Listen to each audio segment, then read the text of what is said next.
Herkese merhaba, YouTube Çiçekli Mutfağım kanalına hoş geldiniz. Bugün sizler için memleketim Tokat'ın meşhur hamur işi tarifini paylaştım. Bu tarifin ismi Tokat Poğaçadır. Poğaça gibidir ama farklı bir işlem uygulanıyor. Çok lezzetli ve de doyurucu bir tariftir. İsterseniz misafirinize veya sabah kahvaltılarına, ev halkına şipşak hazırlayacaksınız. Denediğiniz zaman eminim çok beğeneceksiniz. Bu arada eğer hala kanalıma abone değilseniz abone olmanızı, bildirim zilini açmanızı ve bu videoyu sonuna kadar izlemenizi önemli rica ederek hemen tarifime başlıyorum. Hemen hamur hazırlamaya başlıyorum. Bunun için bir kaseye yarım bardak eritilmiş sıcak tereyağı, süt ilavesini yapıyorum. Burada toplamda 1,5 bardak süt görüyorsunuz. Ancak yetmedi ve süt ilavesi yaptım. Toplamda 2 bardak süt kullandım. Ardından maya ilavesi yapıyorum. 1 paket maya kullandım. 1 paket kabartma tozu kullanıyorum. Tarifimin en büyük özelliklerinden bir tanesi kabartma tozunun da olmasıdır. 1 tatlı kaşığı tuz ve 1 yemek kaşığı dolusu da şeker kullandım. Geriye sadece un kaldı. Toplamda 5 bardak un ilavesi yaptım. Yine her zaman olduğu gibi bu malzemelerin bütün detaylarını açıklama kısmına tek tek yazacağım. Çok lezzetli bir tariftir. Tokat poğaça olarak adı geçiyor ama poğaça gibidir. Gerçekten de çok lezzetli. Genellikle 5 çaylarına yapılan tariflerden bir tanesidir.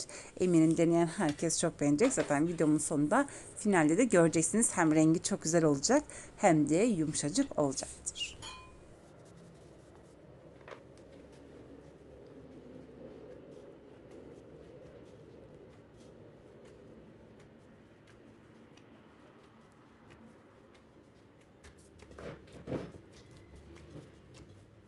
Hamuru yaklaşık olarak 5-6 dakika boyunca güzelce yoğuracağım. Hamurun kıvamını görüyorsunuz. Yumuşak, hafif ele yapışan bir hamur olması gerekiyor.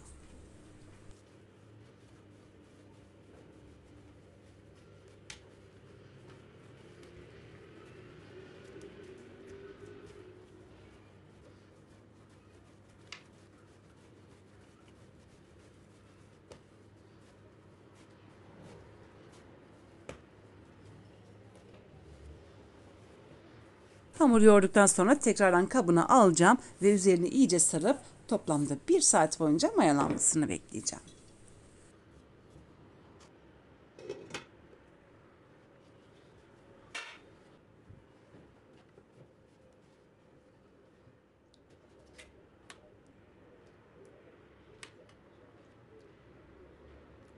Ve hamur yaklaşık olarak 1 saat boyunca mayalandı. Şimdi hemen bezeleri hazırlamaya başlayacağım. Ama öncesinde bu tarifimin, bu poğaçanın en büyük özelliklerinden bir tanesi olan sosunu hazırlıyorum. Hemen bir kaseye 6 yemek kaşığı yoğurt, 6 yemek kaşığı ayçiçek yağı ve bir tane de yumurta ilavesi yaptım.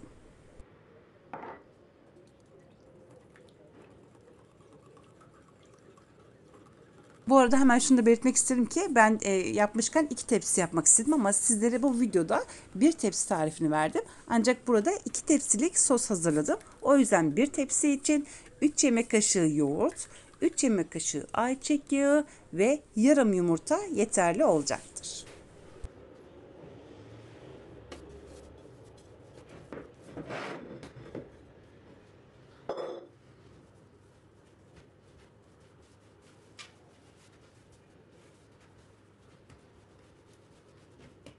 Hemen mayalanan hamuru bir tezgaha aldım. Ardından 9 eşit bezeye ayıracağım.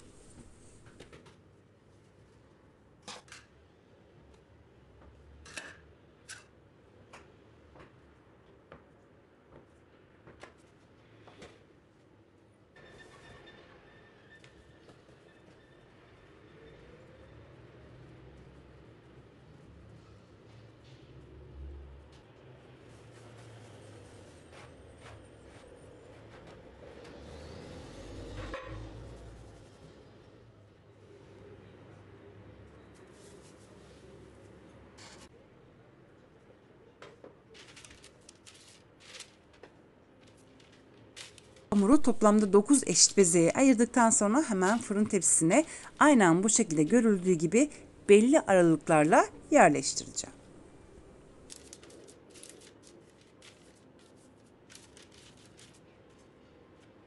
Bezeleri tepsiye görmüş olduğunuz aralıklarla yerleştirdikten sonra hemen üstünü örtüp yaklaşık olarak yarım saat boyunca 25 veya 30 dakika boyunca tepsi mayasının gelmesini bekleyeceğim.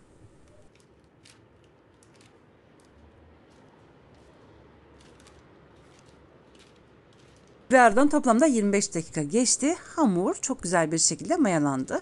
Parmaklarımla hafifçe baskı uygulayarak görmüş olduğunuz gibi bezeleri bu şekilde incelttim. O yüzden aralıklı dizmek çok önemlidir. Görmüş olduğunuz gibi bu şekilde parmaklarımla bezeleri ezerek açtım. Ve şimdi hemen hazırlamış olduğum sosu bolca sürüp hemen fırına pişirmeye vereceğim bu tepsiyi.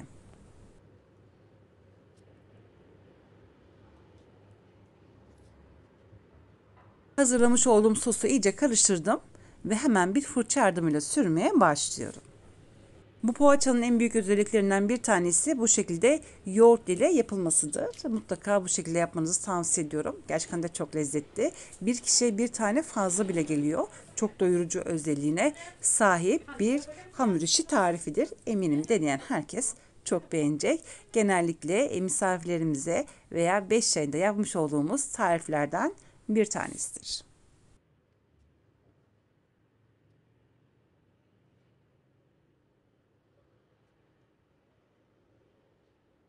Poğaçalara bir defa fırçayla geçtikten sonra hemen ikinci kez geçiyorum ki daha bol olsun diye. Fırında ısıttım. Şu anda 180 derecede fırın ısınıyor ve hemen bu tepsiyi fırına vereceğim.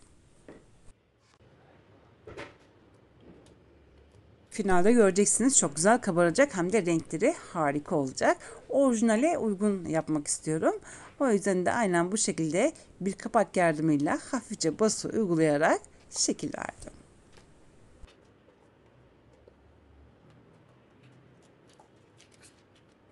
Şekil verme işlemi sona erdikten sonra bu tepsiyi hemen fırına vereceğim ve 180 derecelik fırın ayarında ortalama 35 dakikanın içerisinde pişecektir. Lütfen kontrol olalım. Rengi kesinlikle dönmesin, siyaha doğru gitmesin. Çok güzel bir renk alana dek fırında kalması yeterli olacaktır.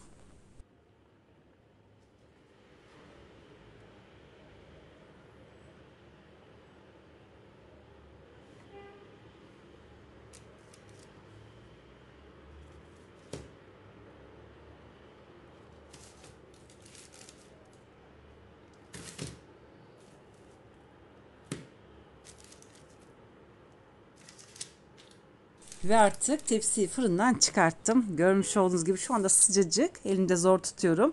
Rengi bir harika oldu. Hem de yumuşacık. Biraz sonra biraz soğuduktan sonra hemen içini açıp sizlere detaylı bir şekilde göstermek istiyorum.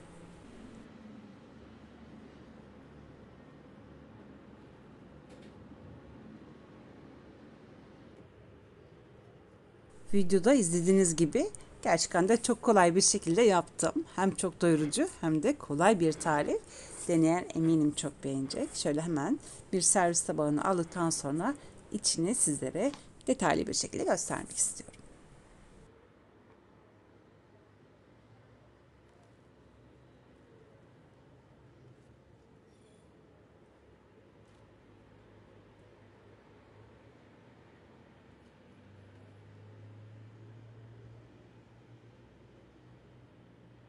Dışı nar gibi kızarmış, çok güzel, yumuşacık. İçi ise görmüş olduğunuz gibi pamuk gibi.